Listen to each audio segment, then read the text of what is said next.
আমি শিয়ালকে বলি, আপনাদেরও বলি, খরগোশকে বুঝিয়ে বলুন, তাকে রাজি করান নিজেকে উৎসর্গ করতে।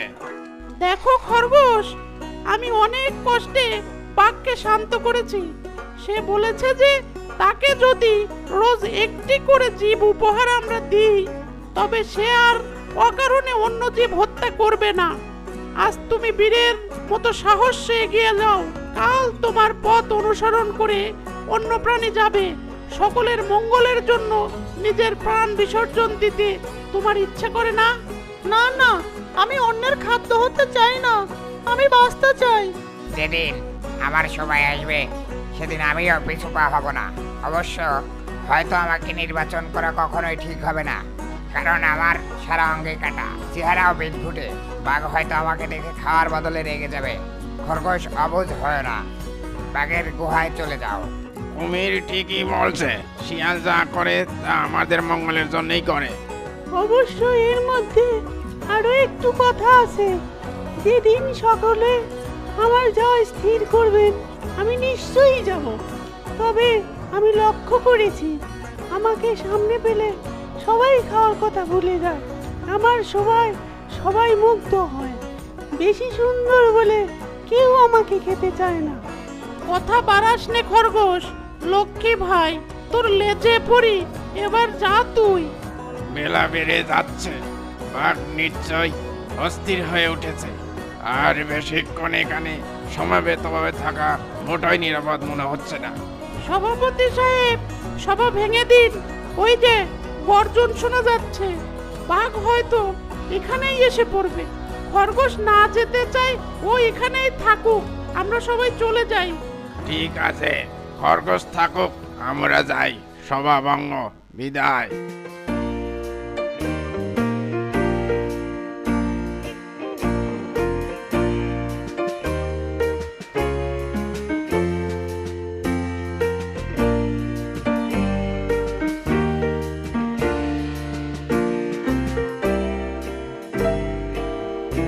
কত সুন্দর এই দুনিয়া। গাজর, কপি, মূলো। আমি মরতে চাই না। সবাই বলে ভেজিটেবল খেলে নাকি বুদ্ধি বাড়ে। বুদ্ধি কই, বুদ্ধি কই, বুদ্ধি কই? পেয়েছি। এখন দেখাবো কেমন করে বাঁচে বুদ্ধিমান। পেয়েছি, পেয়েছি, পেয়ে গেছি ভাই বুদ্ধি। এখন দেখবে কেমন করে কার্য সিদ্ধি করি। বাবা যে বাঘ্র, দেখেছো মোষ, দেখনি খরগোশ। আসছে রাক্ষসটা, এবার চাল দিতে হবে বুদ্ধির।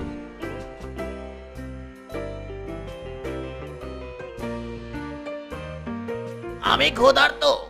কথা ছিল মাথার উপর সূর্য ওঠার সঙ্গে সঙ্গে দুপুরের খাদ্য আমার সামনে হাজির হবে। হয়নি কেন? হুজুর, এই তো আমি আপনার সামনে হাজির হলাম। আপনার খাদ্য হিসেবে আমাকে পাঠানো হয়েছে হুজুর। কি? তোমাকে পাঠিয়েছে? কিন্তু এত দেরি হলো কেন? সে কথা মনে করে তো কাঁদছে হুজুর। তোর মনে আবার এত দুঃখ থাকবে কেন? তুই এতটুকু পশু, তোর সুখ কি আর তোর দুঃখ কি? আমার মনে অনেক দুঃখ, অনেক কষ্ট। দেখ, আমি হচ্ছি এই অরণ্যের প্রধান, যাকে বলে রাজা বাহাদুর। আমার উপরে কেউ নেই। আমার পেটের মধ্যে যেতে পারা তোর মতো পশুর পক্ষে এক মহা সৌভাগ্য। কাছে আয় দেখি। তাই তো, তুই দেখছি সত্যি অতি ক্ষুদ্রকায়। শিয়াল পণ্ডিত দেখছি ভারী বাজি, বেছে বেছে সবচেয়ে সূর্যপুত্রকে পাঠালো। না না হুজুর, শিয়াল মামার কোনো দোষ নেই। আপনার জন্য পাঠানো হয়েছিল আমার সেজ আপাকে। ইয়া মোটা সোটা, কি হুষ্টু পুষ্টু। তাহলে তার বদলে তুই এলি কেন? সেই দুঃখে তো কাঁদছি। মেজ আপাকে আরেকটা বাঘ খেয়ে ফেলেছে। কি বললি? আমার মুখের গ্রাস কেড়ে নিয়েছে? এত বড় সাহস! সেজ আপা কত কান্নাকাটি করলো, বারবার আপনার কথা বললো, কিন্তু কিছুতেই শুনলো না। ওই বাঘটাও দেখতে ঠিক আপনার মতোই, তবে আরো রাগী, আরো তেজি। তাই তো কাঁদছি। কাঁদিস না, কারণ আমার ভীষণ ইচ্ছে নিজের ওই জাত ভাইটির ঘাড় মটকাই। কোথায় ওটাকে পাওয়া যাবে? একবার আমাকে দেখিয়ে দিতে পারবি? তা পারবো, তবে আপনি সামনে থাকবেন, আমি পেছনে পেছনে এগিয়ে আসবো। কোনো ভয় নেই তোর, আমি সঙ্গে আছি। পথ দেখিয়ে নিয়ে চল। আমি আবার দিনের বেলায় সব ঠিকঠাক ঠাওর করতে পারি না। ঠিক আছে হুজুর, আপনি আমার সাথে আসুন। এই দিকে আসুন হুজুর। এইবার একটু উপরের দিকে উঠতে হবে।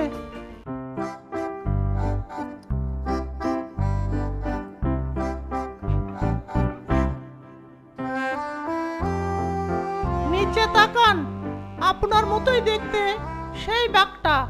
কে রে তুই? তুই চোখ বাঁকাচ্ছিস আমাকে, আবার কথা বলিস, আবার গালিও দিস।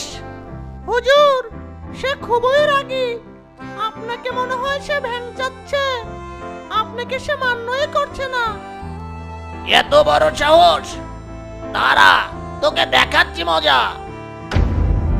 হুররে!